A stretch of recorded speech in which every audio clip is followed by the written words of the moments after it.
Oilamni joyi tinch, osoyishtalik, toza. Bular hammasi tinchlik deydi. Chunki maktabimizda o'zbek tili bo'yicha juda ham o'qituvchilarimiz ko'p. O'zbek o'quvchi. Lekin ular ham hozir tojik tili, o'zbek, rus tillariga ixtisoslab darslarni olib boryapti. Men o'zim ham ikkita sinf qolganligi uchun ham rus tillarida, ham o'zbek tilida, ham tojik sinflariga birdaniga 3ta sinfga 3 tilda dars o'taman. 3 tilda bemalol gaplasha olaman, 3 tilda. Oilam tojik tilini bilaman, rus tili ham oilam rus tili, bolalarim rus tilida o'qishadi, rus tilini ham yaxshi bilaman. Hozir menimcha ashula darsi ashula va musiqa darsini olib boraman. 5-6 sinflarga ham rus sinflariga, ham tojik sinflariga, ham o'zbek sinflariga dars o'tib, bemalol dars o'tyapman.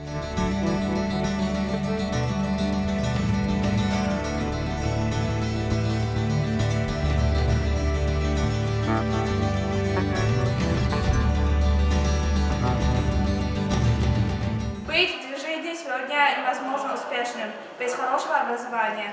Каждый год звонок веселый собирает вместе нас. Здравствуй, осень, здравствуй, школа, здравствуй, наш любимый класс.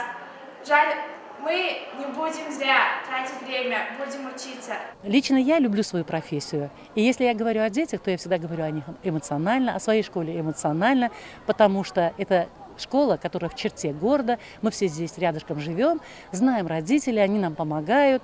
И мы желаем, чтобы наше будущее поколение росло в мире, в согласии, никогда не ссорилось ни с кем. Ну и самое главное, им чтобы было не стыдно учиться.